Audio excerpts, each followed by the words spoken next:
Episode 600. Episode 600. That's all I've got. I haven't worked it out yet. Episode 600. That's a cool song. 600 episodes. That's pretty good. We are just getting started. Yeah. Which is weird because you know how I said I'm going to probably die soon? Susie! Just joking. It's not funny. It's not funny. Don't joke about that. Golly. 36 seconds in. It's already got dark. Gotten dark. Oh, my God. How's Sarah? I'm doing great. Because let me tell you, I was having some cramps and some muscle aches earlier, and I did a little rubbity-dubbity of some THC cream on the affected area. It's like magic. Really? Yeah. THC? And it's like one of the... Yeah. It's like, look, it looks like deodorant. I'm showing Susie it for our Patreon. Because I've seen the CBD kind. Yeah, this... it could be... Nah, it definitely smells like it's got... Yeah. Other stuff in it. But like, it's like made in somebody's like bathroom or something. No, wait, it's like bootleg? Yeah. Nice. Somebody's bathroom. Yeah, my aunt gave it to me. And wow, you have way better aunts than I do. She was like, "Here, this is for your muscles." Oh yeah, it feels so good. Wow. Non-commercial for my random bootleg. Well, so then yeah, Sarah's I'm feeling great now. No pain. I'm wonderful. I'm happy. And when you use that stuff, it doesn't go to your head; it just goes to your body only. Yeah, you don't feel it at all. So I can still give you the show. Wow. Okay. Well, she any is loopy ready. Stuff. She is loosey goosey, ready for our show.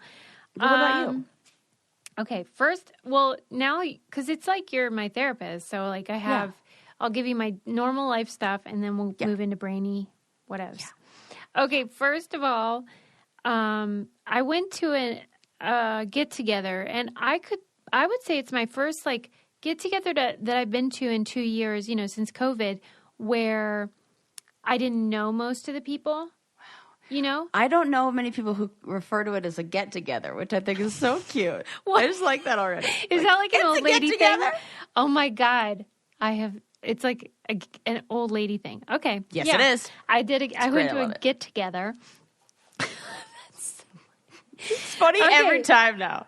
A gathering. Oh, my God. It's like in evangelical circles when they say that we're going to fellowship. Like they use fellowship as a verb. That's what it reminds me. We had a get-together. Like, I mean, how old is the average age at a get-together? I didn't even know. This is so sad. This is right. This is not what we want to talk about. I'm totally derailing the conversation. Back to your get-together. Well, this was the first one I've been to since COVID where I didn't know most of the people. And I've said this before on the show that I feel like people have forgotten how to be humans over the last 2 years. Everything's wonky. We don't know how to be people. Well, I thought I was immune. I didn't know that I was included in this. Tell me how you got wonky. Well, clearly I've been hanging around with only people that agree with me for too long. Oh. Because, like, I thought we were all on the same page, like, about racism and... Right. No. Like, stuff like that. I forgot. Yeah. You would think with Peg that she would remind me, but I always think she's just a cuckoo crazy bird, so she doesn't count. Ooh. You experienced the conversations about stuff that maybe we used to talk about, which now we're talking about, and there's a little more of a heightened response. Yeah, like, well... to... So one lady was talking about cancel culture, you know. And okay, like I can talk about that because we've been on reality TV and it does annoy me when someone mentions something I said 15 years ago and acts like it just happened. So I can do that. Okay, let's talk about it. Things have changed. I get it. But then I was like, okay, but we need to be really precise about language. So what do we mean by cancel? I said to the lady, who's an example of someone you would think has been canceled? Oh, no. That was a mistake. Because she said Kevin Hart. Okay, remember the Oscars thing where he ended up not doing it because he had done some tweets about like gay stuff? And I said, well, I don't know if we could count that because Kevin voluntarily agreed to not do the Oscars. Nobody fired him. He just said, I don't want to do it anymore. Right. So, like, was that canceled? I don't know. And then she said, well, I think he got off easy because he's black. What? This just in sentences that have never been strung to two words that have never been strung together before. I was like, I say, what now? Wait, I'm sorry. Come again? But I thought, okay, well, she's crazy. And, you know, there's always somebody crazy at a party. So I thought, okay, well. She's confused. She's crazy. She must have been confused. So then I started going around the other party being like, hey, how about this lady said this thing? And Susie's using it now as like a bit, like a part, like she's like that now. That's like her. It was gonna be like this, where we're on the same page. Can you believe this crazy bitch over here? And that was not happening. No. Yeah.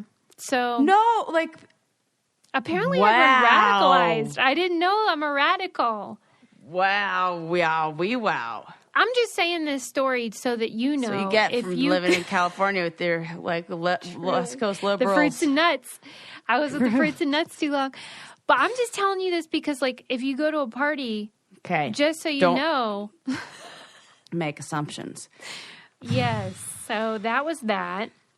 This again, I go back to Jim Gaffigan, who said this has been kind of like a gender reveal party for these last few years. Yeah. For certain people's feelings about certain things. You're like, okay, well, can't talk about this with that person.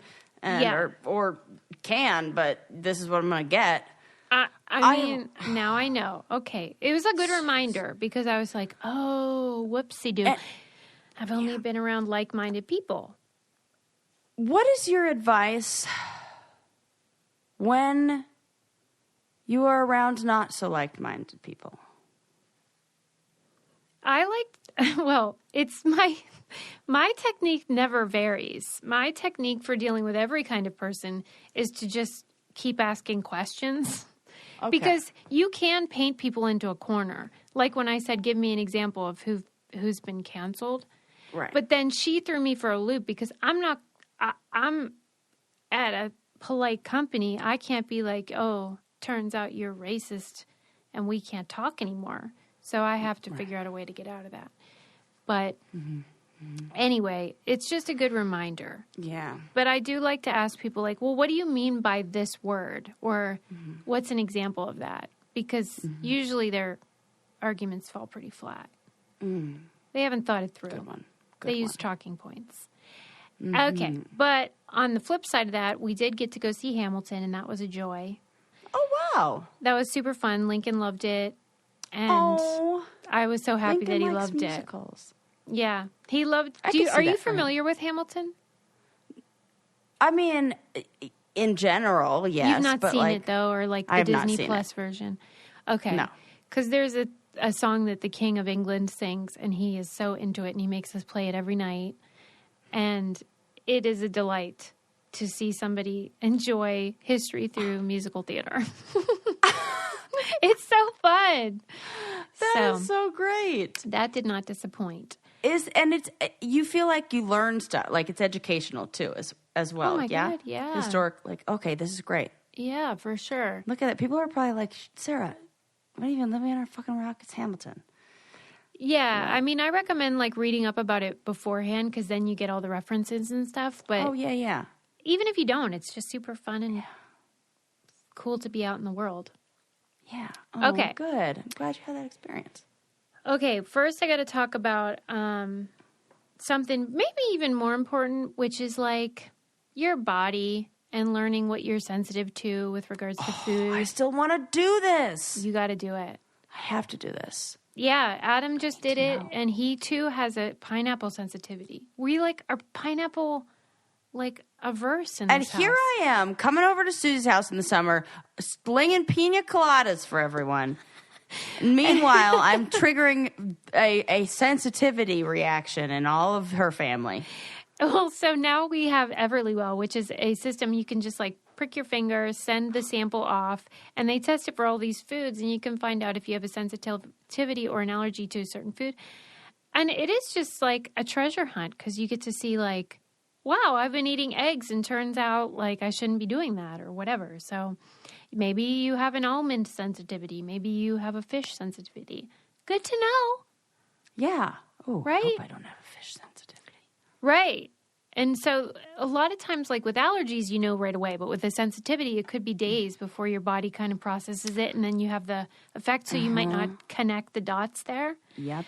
But it's so easy. It's just an at-home lab test, super affordable, and just fascinating to learn about your body. And for listeners of the show, Everlywell is offering a special discount of 20% off an at-home lab test. Everlywell.com/braincandy. That's everlywell.com/braincandy. 20% off your at-home lab test. Everlywell.com/braincandy.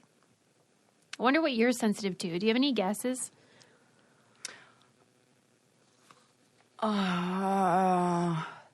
Dairy? I was just going to say cheese. But not because it like makes me. It's not that like I'm not one of those people who like gets gassy or anything like that. Like it's not like, oh, but watch out, Sarah, say cheese. Yeah. It's more like anytime I've cut dairy out of my diet, the people around me will make comments about how my face doesn't look puffy. That makes sense. So it's like I would imagine that when I eat dairy, my face looks puffy. Well, and how a lot of people say it makes them break out. So it seems like that stands to Yeah, reason. it definitely does do that. Okay. I noticed that. All right. You got to get one of these tests because you got to find out what the hell's going on in your body. Question. I just got a text message from my potential new landlord that said that they're only interested in a 2-year lease. Who signs a 2-year lease? I have done that, but it's so unusual. And like, that normally they would tell you that ahead of time. Right. What are you going to do? That is not ideal. I don't want You're not a 2-year kind of gal. No, and then I think about what terrible. if I were to get pregnant? Then what? I'm on the hook for a 2-year lease, and then like, could you imagine? How did they just spring that on you? I know. Now I'm going to have to back out of that. I'm and that so was, like, sorry, the perfect place. Sarah. Should we pause this? You got to process. No. Really? It is what it is. Life, man. Oh my God, life. I hate life. I hate life so much.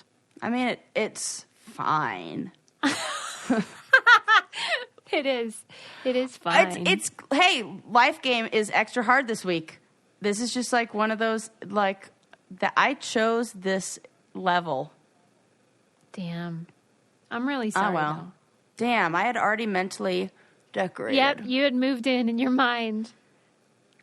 Well, I'm really glad I didn't put the deposit down for the movers yet, so. Okay, but maybe you could work your magic. And be all like, what's a gal got to do? That's our move. Oh, I thought she meant actual magic. I was like, hang on. Sarah got out her sage Let me get my burner. crystals. She starts doing that bong thing that you ring. What's that thing called? The singing bowl? That's the one. That's the one. The singing bowl. But don't worry. I'll get my crystals out. Hey yo. Sarah's doing her I'm chants. not Native American. I don't need to do a rain dance. I don't know what witches do.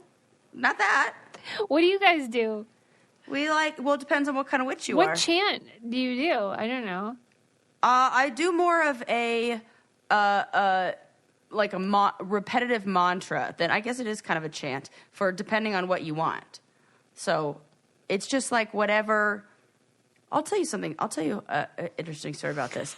I wanted to come in. I was like, I'm moving. I need some money. So there was a full moon or a new moon, I think it was, that happened to be like all about like manifesting like some stuff that's like riches in your life. Yeah, the good stuff. So I was like, I know the exact dollar amount. My mom's always been really specific that you got to like ask the universe for it. You can't just be like, I want to come into money because they'll be like, here's a quarter. So you have to like actually like ask for a number. So I wrote down $60,000. Okay. Okay. Yeah. About 30 days later, give or take, maybe a little bit more, maybe like I'd say within 2 months. I'd forgotten about this. Like I said, I wrote some little like one line. Sometimes it's nice to make things rhyme. So like, a little rhymey, like, coming into money free and easy, something, make it breezy. Something like that. I don't know. No. Well, Okay. I'm like the top of my head. It wasn't that, but it was something. It's going to be like, because I always say whatever you do, you have to make it like, so like I wanted to say in whatever I was writing, like whatever sentence I came up with, I wanted something that addressed that I want the money to be like rightfully earned. I don't want it to be like, you just got it for what I want it to be fair and just. And then I want this, whatever, blah, blah, blah. Okay. So I make sure so my intention is good. Within 2 months, I got a check from the U.S. government for $6,000. Not $60,000, $600. 600.00. I went back in that piece of paper that I looked at. I was like, oh my God, I have to go back. And I looked I had the paper that I wrote down 60,000 in a little box. And I was like, motherfucker, I didn't put a decimal place, did I? Oh. And I didn't. If I wrote 60,000.00. That's what you think the problem was? I think it gave me exactly what I wrote down. Okay. A six with 1, 2, 3, 5 zeros after it. And I got a 6 of 5 zeros after it, but wow, forgot the period and I should have added. So had I put the decimal place, I was like, oh, you got to be kidding. The exact dollar amount. So I think that's an interesting one about. So if you were saying what magic that's how I do it. Make up a little chant. Yeah. Then I use whatever stones are associated with that kind of thing that I'm after or looking for, whether it's like love or balance or whatevs. And I'll take a bath and I'll put that stone right on my whatever chakra is kind of feeling like vibey. And then I just say that chant over and over and over and over and over and over and over and over till I feel like I don't need to say it anymore. And then sometimes I'll make a little herb bag and I'll go in the bath with me. And then that's it. You're like brewing away in your own tea. Correct. Your little herb bath. Yeah. So I'm like a bathing witch. Long history of that.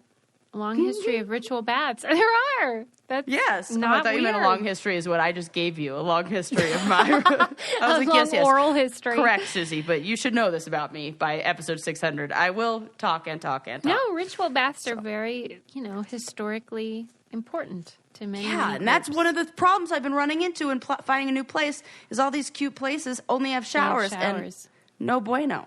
No, I would rather. I'm in a place with only a shower for 10 days. I'm barely surviving. I'd rather live at Peg's house. Truly, if there's if that's the choice.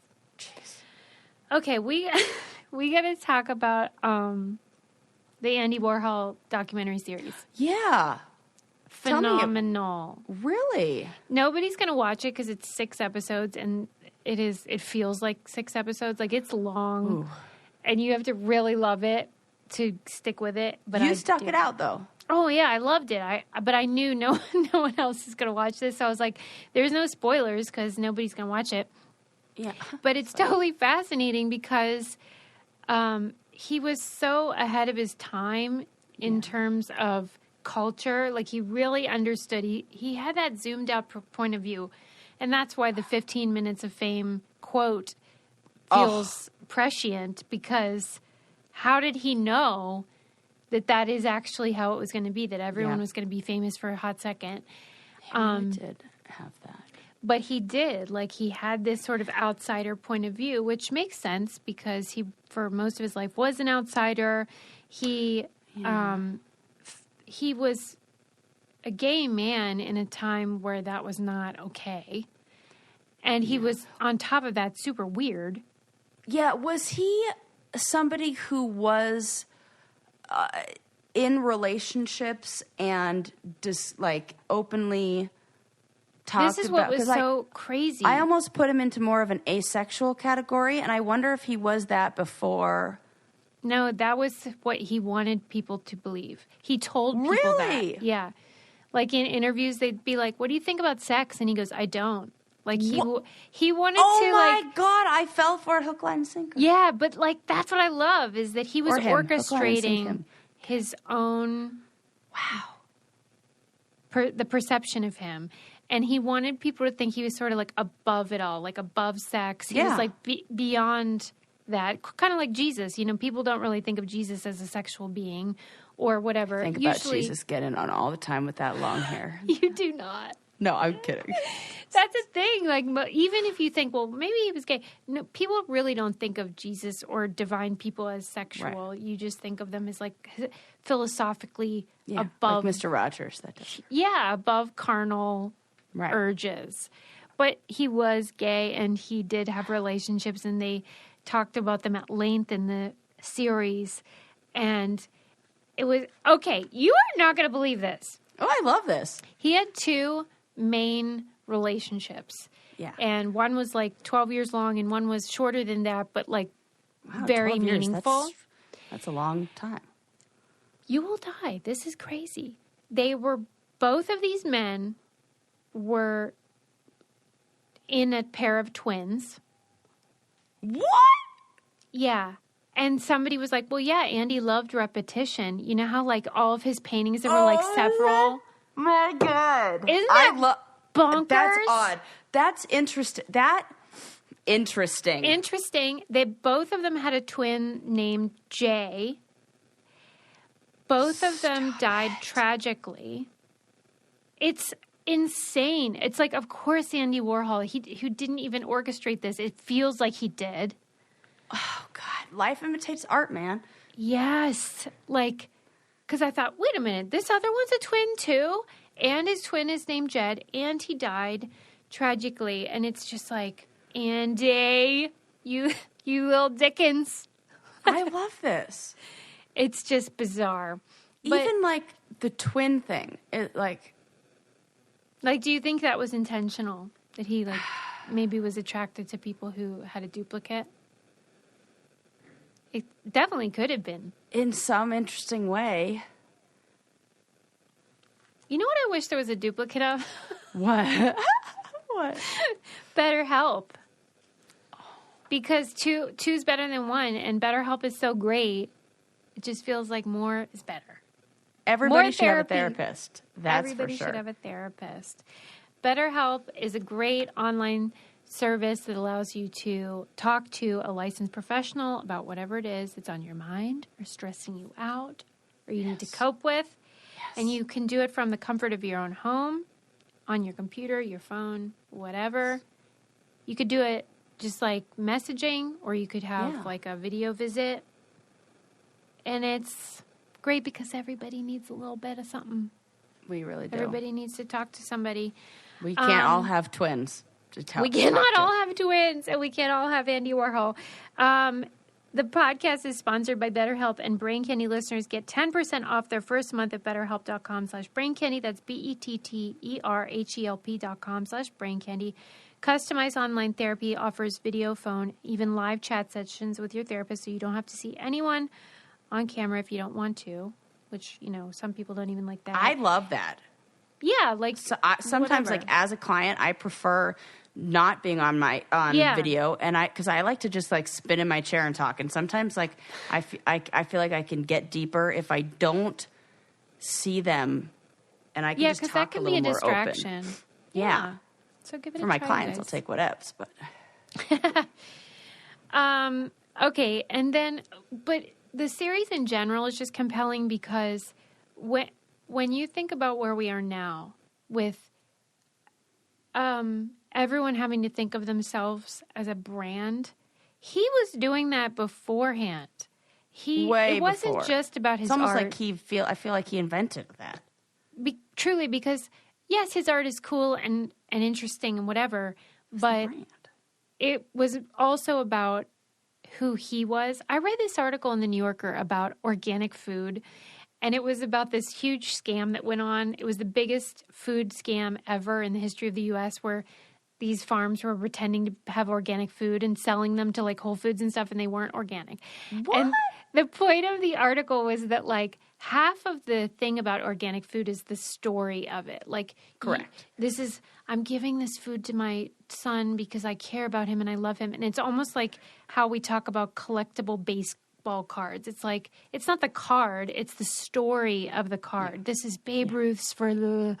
Yeah. And so, like, the stories we tell add value, and that's what Andy did with himself. He created himself as almost like this divine being that was not even human. And I remember one about him doodling on a restaurant tablecloth that's one of those paper tablecloths, and somebody cutting it out and saving it or framing it. And I just liked that he would doodle on tablecloths. Right, like anything could be art if there's the story to tell about it, I suppose. Yeah. So when I think about the Kardashians and all these people that have become brands independent from like themselves as a human. Yes. It's just really seeing how that... It is interesting. At what point does it switch over? Yeah. And change from a person to a brand? I felt... when we were talking about Adele's Instagram and how she, like somebody else... They won't let her have access to her own verified page. Because it's that she's become a brand. Man, in a way, that's... Where does personal responsibility end and begin? And well, listen, that's very interesting. Even if, let's say our listeners, like, I'm just a mom in Iowa, like, I'm not a brand. But, like, if you have social media, you are curating your life. You are deciding what to share and what not to share, what is private and what is public. You're still a brand. Yeah. It's just on a smaller scale. Interesting. It was wild. And then I had no idea he was so close with Basquiat, the artist Basquiat. Oh, yeah. There was several episodes that centered around that relationship and, like, just the complexities of it and how insecure. Oh, and I wanted to tell you, remember how you said the Anthony Bourdain thing, and we talked about how, like, AI and they simulated his voice and how it was, like, gross. Well, they did the same thing with this series, which was called the Andy Warhol Diaries, but it didn't feel gross to me, because they were just reading his actual diaries verbatim, so they were his words. Mm-hmm. And then they used AI to make it so that Andy narrated it. So it didn't feel as gross. It felt true to who he was. Yeah, rather than making it just change the words to say. And then the last thing that I thought was so compelling was just, it never gets old for me to learn more about what it was like to live through the AIDS crisis. Oh, yeah. Because even though I was alive and you were alive for it, we weren't old enough to really get it. Right. And what it must have been like to be a gay man at the time, and how, like, they had just lived through the 70s and, like, this sexual revolution, and then the gay cancer came. And they didn't know how... It kind of felt similar to what we're dealing with COVID, where they're like, in the beginning, you're like, how does it spread? Is it airborne? Is it touch? Is it sex? Is it whatever? And then you have a certain moment where you realize nothing's ever going to be the same again. Right. And how painful that can be. Especially in that case when it's like a moral question of like you're being punished for being gay. Awful. And people can use that as like, or what they were told. God. I don't know, man. It's heavy. I feel I just read something, just saw an article that now more people being diagnosed identify as heterosexual than homosexual. With AIDS. In the United States, I believe. Wonder why. Well, I guess the numbers are in the favor of it being that way, but still. And education and awareness around prevention and treatment. Yeah, man, like, I cannot imagine what it was like when that shift occurred, when everything was party time, counterculture. Wow, I can't either. Anyway, it's a great series. I highly recommend it. Moving on. Okay. And he had such great hair. Oh, my God. That was one of the craziest parts. Like, those were wigs that he was wearing. What? I love how that's the shocking part for you. All of it was. I'm shocked at all of it because what I'm learning by you just describing this is I took the bait. Like, however, We how all he did. chose to be portrayed and everything, like, I am describing how he wanted to be seen, which, so tip of the hat. Well done. You did it. Exactly. He was crafting a public persona, and we weren't used to that and took him at his word. But those were wigs, and they have them all at the Andy Warhol Museum in Pittsburgh. But cool. In Pittsburgh? How come you guys have all the museums? Well, he was born here. I forgot that he was born. Right. Yeah, remember his cemetery story? Anyway, they showed the gravestone in the doc series, and I was like, Anyway, but you should become a Patreon patron just to see the gesture that I did when Susie said that. That's true. You're missing out if you are missing out if you do not have the video version of this. But one of the most traumatic moments in the doc series was when he's writing this diary entry about, I guess he was doing a book signing or an art signing or something, and somebody walked up and snatched his wig. And he talked about it as if he had been killed. Like he was just... assaulted. Well, yeah. Like he goes, my worst nightmare came true. Oh my gosh. Like for him, that was equivalent to an assault. Which I should say that he started writing these diaries in 1968. He created the thing in New York, the factory, where artists came and they all worked together, and it was like this hippy dippy whatevs. Well, artists are weird sometimes and can teeter on the brink of trouble brewing, and one of them got mad at him and felt he was too controlling and shot him. I never knew that. And that's how who shot Andy Warhol? Yes. That's when he started writing in the diaries, but also when he started being like, I'm going to just hang around with famous rich people because you people are fucking nuts. And that's when he became totally somebody obsessed. shot him and then he lived? He lived, yeah. How did he die?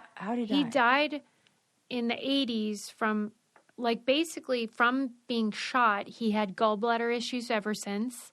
And then it just eventually... What? I know! Isn't that nuts? That is nuts. And that, he was sort of they said when he was growing up, he was ostracized, and that he would woo people by being like, let me draw you. And that's what he ended up doing with famous people. He would get them to like him by flattering them and being obsessed with fame. He's brilliant because it worked out great, except for the old shooting and death problem. But other than that, that was his whole life. Was making people happy, but he suffered with imposter syndrome. He never thought he was enough. He thought he was a loser. Totally interesting. Moving. Oh, fascinating. Well, thanks for that summry. I'm so sorry I kind of you guys had to sit through that, but it was really great. What do you mean? Sus, it was way shorter than 6 seasons. That's so true. That's so true. Okay. So what about how... the garbage patch. Go on. You know the Great Garbage Patch? I think that's what it's called. The floating thing in the middle of that's the size of Texas? Yeah, I'm familiar. How about how when you see images of it or video, it's like garbage hanging out, whatever. Garbage that's island. Not the truth. That they show that image because that's what people can understand, that there's garbage out in the ocean. But that truly, if you were out in a boat, the Great Garbage Patch is neither great nor garbage. It looks like you're just in water. And that everything that's happening is below the surface. You can't see it. And that it's so small that you can't see it with your eyeball. But they show that image of garbage in the ocean. That it's really so that you plastic. Care. Yeah, it's just the microplastics. Not just. I'm just saying Is it still the size of Texas? Yeah, it's huge, like you're saying. And that's all true. But the visuals that accompany it are just to make you care, when really that's just there's some garbage over there. I'm okay with this. But the worst part about it is to clean up the true garbage patch is worse for the environment. So you got to just leave it alone. Oh, for fuck's sake. Now we've really fucked it up. when the actual cleanup mission. Okay, we would say to that, back to the drawing board. Sorry, that your solution ain't a solution if it causes a problem. We call that a problem. They were like, just start cleaning up the beaches. That is more effectual. Oh, okay, that's good. They said beach cleanups are better than if we went in there and tried to suck up all that garbage or did whatever with nets. The nets are worse. Everything's worse. You got to just leave the old garbage patch. Just handle the beach. Isn't that shocking? It's really awful. I love how I'm like the bearer of bad news all the time around here. Jeezy, crazy. It's really bad. And the people are so stupid. I think 44 more years. Lights out. I think in 44 more years, we're gonna have to do something like live underground. Because for real, I have this diary that I've been writing for Lincoln about the pandemic. Yes. And sometimes I'm writing in it and I think, why am I doing this? We're all going to be gone. Like it's, I mean, I don't mean to be bleak about it, but kind of that's how it feels. I think that I think the fires will start to, I'm just going to get really morbid. Let's get dark. So dark. Fires are going to start more. Fucking everybody's underwater. Australia's flooded. Emergency. So they were on fire. I think Australia is a microcosm. Yeah. What do we see? First, it all went on, caught on fire, and then it went underwater. And then it went underwater. And I don't think it'll be. And I think what'll happen is there will be what is the equivalent to like the Dust Bowl, that the topsoil. Because the problem with that is that the nutrients in the soil get all eaten up. If you don't have the right seasons and the right, everything, and then we do the right rotation of crops, and then we do this mass farming thing that really fucks everything up. So I think we're going to have, and then bees are going to leave for sure. They've got like 20 more years left with those guys. They're just like, I'm out. I'm not playing life game anymore. And then we'll be living underground. Let's take a minute to talk about diabetes. Because Pendulum Therapeutics can help you. Like, all that stuff we're talking about, what are we going to do? Can't do anything about that, but you can control your blood sugar. Sarah. Right, that's what I'm saying. I'm not kidding. We need and to your health help yourself, people. Your health is more than just diet and exercise. You need, like, healthy gut microbiome. We just talked about that last episode. It's crucial to healthy life, and Pendulum Glucose Control can help you do that. First and only medical probiotic clinically shown to help manage type 2 diabetes when taken with medication. What's not to love about that? Yeah. You know what I'm saying? So it's more. You need more than just diet and exercise, and they got you covered. If you or someone you love has type 2 diabetes, take control of glucose levels with Pendulum Glucose Control. Use code BRAINCANDY at pendulumlife.com to get 20% off your first month of membership. That's PENDULUM life, LIFE.com. Promo code BRAINCANDY for 20% off your first month of membership. I mean, that's one of my best segues, but maybe I don't want to brag or anything. Yeah, you should. I'll brag for you. It's awesome. Yeah, the garbage patch thing, I was like, oh no, what next? What? You know what I'm saying? Next. So, what kind of efforts are we talking? Is it specific? Like, are we talking about fossil fuels and gas for the actual boats and things like that are needed? Because there's like one organization that makes these, I don't know, bracelets that are made out of trash that I've definitely that's probably the answer bought, and it's like these young guys who develop a system that's supposed to be really good, and I hope that.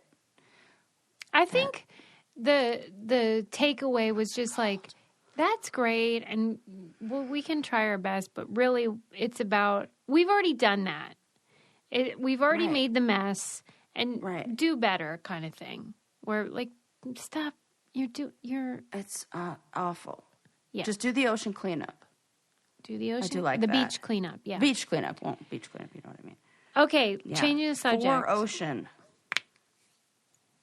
It says for every bracelet you buy, they remove 1 pound of trash from the ocean.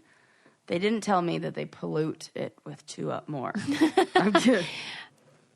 Maybe they're doing it. I don't know. Yeah, but 1 pound, it's the size of Texas, Sarah. I know, but like you're emptying the ocean with a teaspoon. I know. Okay. It's not good.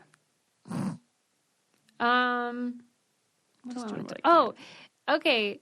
I don't know. I got worked up about this. This is stupid. What? So Amy Schumer is she's doing promotion for a show that she has coming out called Life and Beth that she wrote and produced and all that. And her co-star is Michael Cera, who I love from Arrested Development. So funny. And evidently Michael Cera, like unbeknownst to us, he's very private, and he got married and had a child without talking about it. And then she like talked about it. Yeah, I know. I got tagged in it because when it came out, people say she looked like me. In the movie? Or in the... No, people say that his real life wife. Oh. I just got tagged in that photo today. Somebody was like, how come Michael Cera didn't tell us that he was married to Sarah Rice from the real world? Oh, gosh. I didn't know that.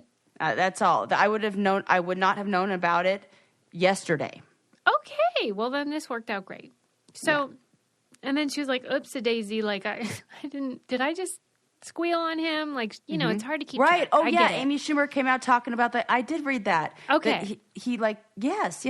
So, like, on one hand, like, that sucks that she told his private life that he clearly didn't really want people to know. But what? Tell me. I feel like that's dumb because Amy Schumer had no fucking option with her life. As that every is woman's exactly done. what I was mad about. I'm mad about that. Thank you.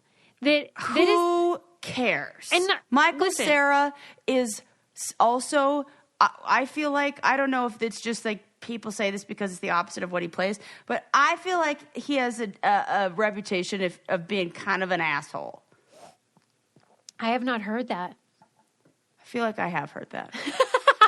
But even if he's super nice, it's like, Maybe I just heard listen, that one he's movie where he not saying he's mad that she told her anything. So, like, he's not really the problem. Right.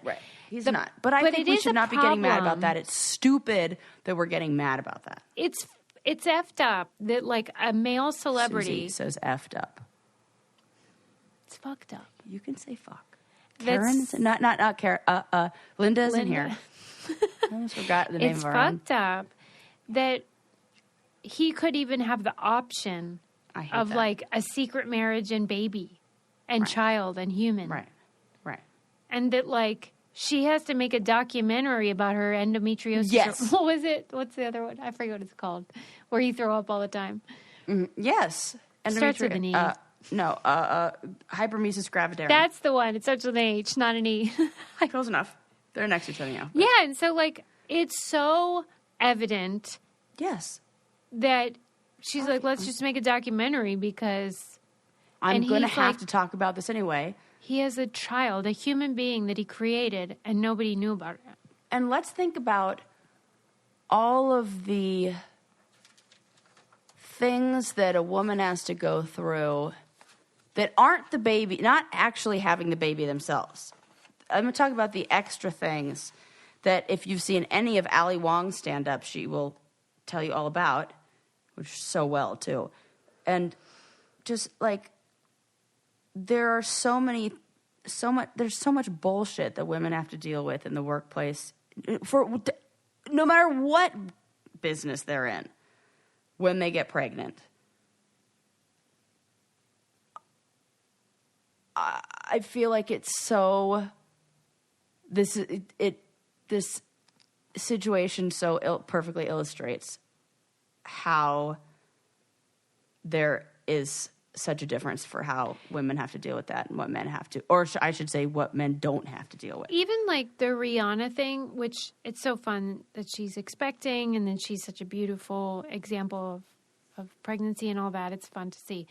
But like most women in showbiz will hide it as long as they possibly can. Mm-hmm. And like, they're like practically due date and they're like wearing the Lenny Kravitz scarf to like hide it. Yeah. You're so right. And that, she waited a long time, but like then it's like belly shirts in the winter, bead curtain shirts, like, because it's a celebration. I wish it could be a celebration for everyone is what I'm saying.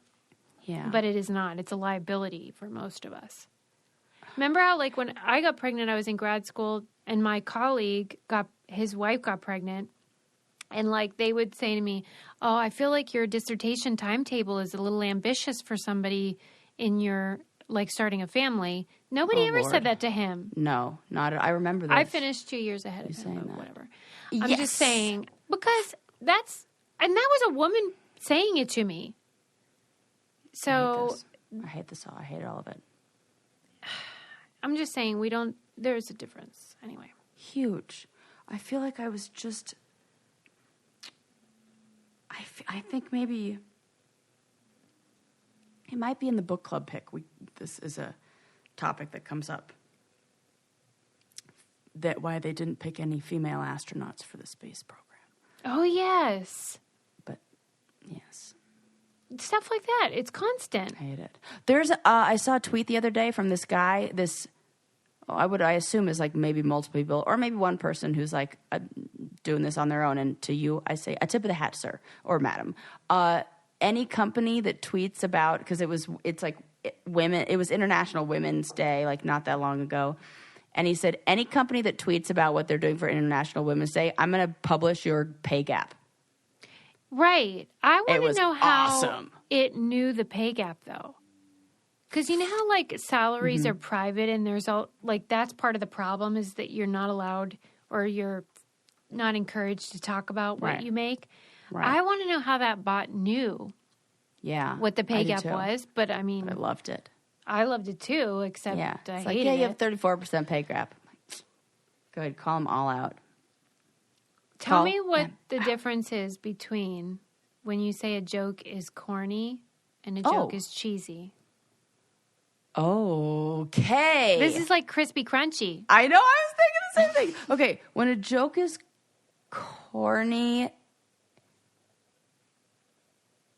it's not funny. When a joke is cheesy, I think it could be. It's cute. Corny is like 18 and over and bad. Cheesy is 18 and under and bad. Like dad joke versus X-rated dad joke? Yeah. That's funny. Okay, well... I think that's easy. There you go. Solved it. Sarah's like, we can be done talking about this now. I've answered your question. Yeah, there you go. What else? An article in Atlantic that was exploring the etymologies of those words and sort of like... I love that. What a good question. Right. There's a good segue you did. I love it. Because, like, what is the difference? I still don't know, but it was saying, like, some theories. So, like, they were looking at the origin and, like, when did we even start calling jokes corny or cheesy? So it said food references. Some people said that corny comes to us via jazz musicians in the 1930s describing licks that sounded unfashionable and trite, something more at home in the agricultural environment of a square dance than a sophisticated urban jazz club. Okay. Corny might have also been extrapolated from seed catalogs that circulated starting in the 1890s and included simple and predictable little jokes in the margins that some called corn jokes. Either way, the meaning seems to hinge on an aesthetically... Those are both adorable reasons. condescending geographical association with rural America. Okay, so they're arguing corny kind of implies backwoods, like redneck. Okay. Basically. Yeah. And then they said that... Like country bumpkin joke. Yes. Farmy joke. Yeah. But cheesy is more mysterious, and some people think that it refers to, instead of the food, it's a reversal of the Urdu CHIZ, meaning thing, which picked up by British occupiers in the early 1800s gave us phrases like the big cheese. Wow. I don't know.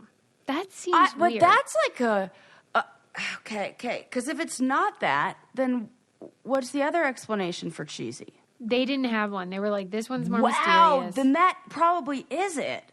Right, and that makes... What a weird... That's a far way to go. It's a really far way. And then but I liked how they kind of summed it up, because they said something corny might be light and sweet, but ultimately small and insignificant, whereas something cheesy pours on a heavy and pleasing coating of coagulated fat to disguise a lack of substantive meat. I mean, that is reading into it. That is. I mean, it's corny. Corny's light and sweet, like harmless, blah, blah, blah. But cheesy's like, oh, you really laid it on thick. Okay. I can get down with this. Mm-hmm. I would like to hear... Cheesy, there's more work that goes into it. It's like but I get that. I can see that. The most. Where like a cheesy joke... it's laid on thick, like, oh, that's cheesy, and you like, yeah, but corny's like a pun or something, just quick and cute. Yeah, like corny could be like a fashion item, but a fashion item wouldn't be cheesy. True. A joke is cheesy, so it takes maybe a little more work. Oh my God. But if you like had a personality that went with the fashion ensemble, then it would be cheesy. This is reminding me of how this past week, Lincoln had to start his at-school puberty classes. Fucking A, Susie. These are the things you need to call me and tell me about. I know, you're so right. This is the kind of stuff I need to know. What are we, even friends? I know. I really let you down. I'm so sorry. I'm so sorry. Well, here's how they handle it now. I'm sure if anybody has kids this age, they know. But like they send home the curriculum and they make you can look at it, and if you don't want your kid to go, like you can protest or whatever. But the funny thing is, at his age, he's in 4th grade, it's basically like, wear deodorant, you disgusting weirdo. That's the too long don't read version of the story, because every slide was like, you should wash your butthole or whatever. Right. So I kept teasing him. I made sure to teach him that. I kept teasing him about it, and then on the day I'm like, have fun at puberty class. Because it's like, that's not even puberty. That's just hygiene. Right. The fact that we've we've associated your body changing, which with this also other part of it, and then added the layer of shame. Like, we've really fucked up. I think so. Because I go, what was it like? Tell me everything. And he was like, well, they showed this video and there was rapping, like where they... Oh, no. That's what made me think of it, the corny, cheesy thing. Because I go, oh my God, it's so corny. Definitely going to be white kids rapping, which is definitely going to be worse. That's a great question. I'll ask him who was rapping. It's going to be it's going to be bad. He's like, the whole thing, like they were trying to be hip, and it was... Oh, no. It's embarrassing. Oh, no. Did you have to watch a video? Mine was with the grown-up version of the girl who played Annie. Oh. I did have to watch a video. We had to read Are You There, God, It's Me, Margaret, which felt so dated even for me. I was like, who has those belt things? The pads with the belt? My God, like are 1952? We still doing this? Right. And I do remember our body changing video. It was deodorant heavy. I remember that. I just remember them separating boys and girls, and me needing to be, and me That's feeling what I like, said to why are we Lincoln. doing this? Because I said, why do you think they separated them? This is why men can't find the fucking clitoris. This is the problem. Yeah. Put them in the same class, and then maybe we won't have women who are so unsatisfied later. Well, because I said to him, Men what do you so think goddamn lost. Why do you think they chose to segregate it by gender? And he said he didn't know because it was like deodorant and bathing and stuff. And then I said, maybe in the girls' one they talk about boobs or something. Like what? We'll never know because I don't have a daughter. So I don't know what they talked about in there. I think they talk about menstruation, that's it. But I feel like men should know about that. In the 4th grade one? Because then why didn't they talk about boners and pubic hair in his then?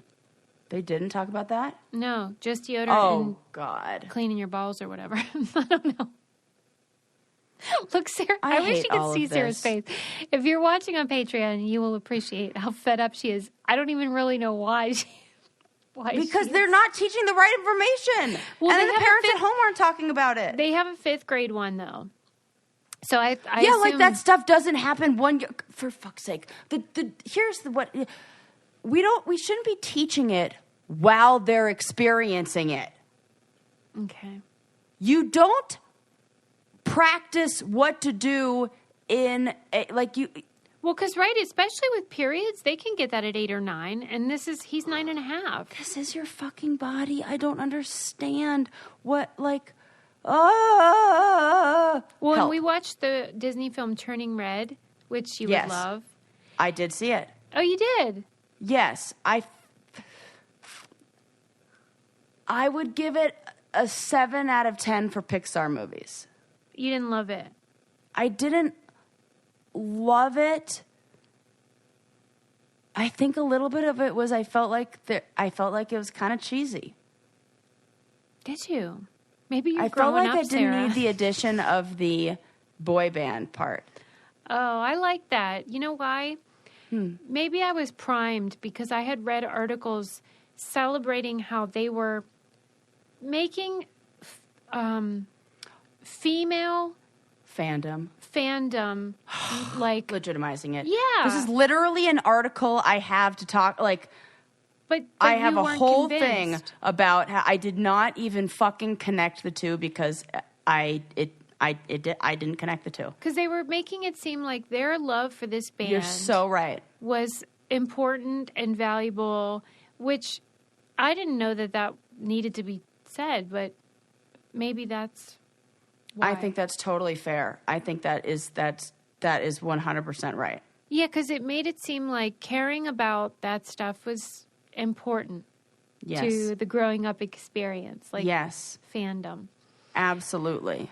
But, in it, the main character is going through puberty, which is created through a metaphor, but they mention menstruation, and, I said to Lincoln, her mom thinks she's got her period. And Lincoln goes, what's that? And I'm like, the tampon thing with the blood. And he was like, oh, yeah. But it was just he needed a refresher because it's just not in his radar. But he knows what it is, and it wasn't weird, and he loved the movie.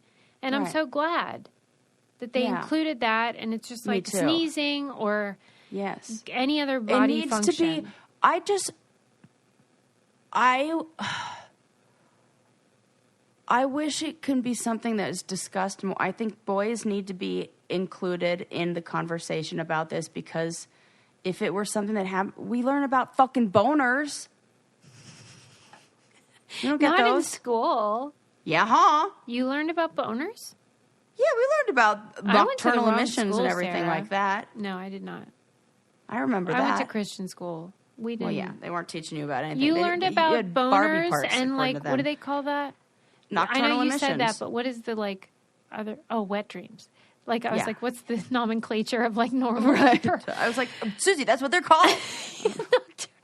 I'm like, oh yeah, wet dreams. Yeah, I've heard about that.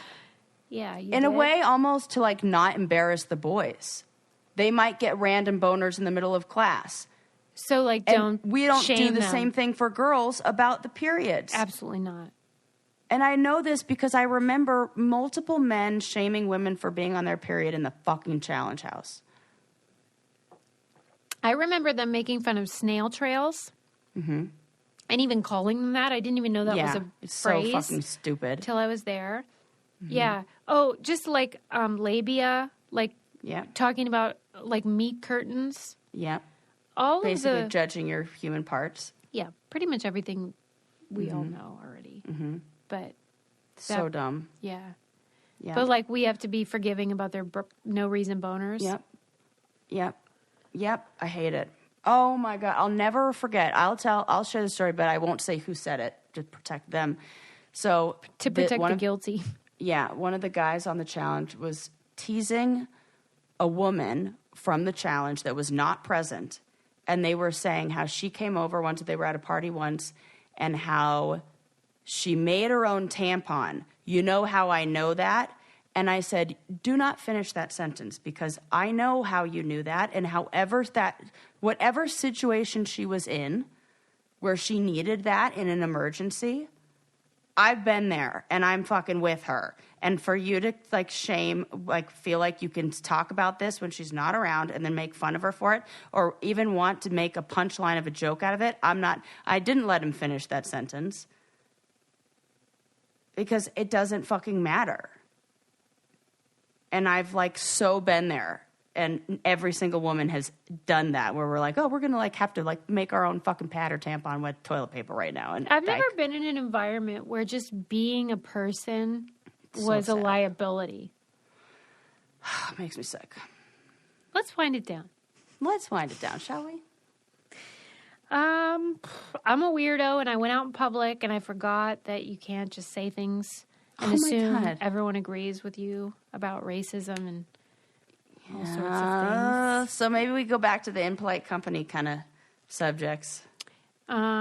Sarah created a chant so she could get $60,000.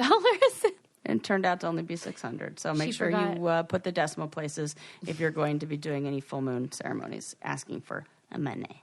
You should watch the Andy Warhol documentary series, but you won't. It's on Netflix, but you should. It's really good. Mm-hmm. And then he wore a wig. You heard it here. He sure did. And Great Garbage Patch isn't great or garbage. Yeah. But you should definitely do beach cleanup days if you can. If you can. I mean, not me anymore because I live very far away from the beach. Is it cheesy or is it corny or is it crispy or is it crunchy? Who's to say? I love all those arguments. I just love food. And then whatevs, who cares? Did you guys leave us a 5-star review and subscribe? It means so much. And if you use our partner codes, that helps us so much too. And it helps you. You get deals. We love that. And check out our Patreon. That's where all our bonus content and reality TV content lives. It's patreon.com/braincandy. So you just need to be making funny expressions. Say goodbye. Bye, friends. Bye.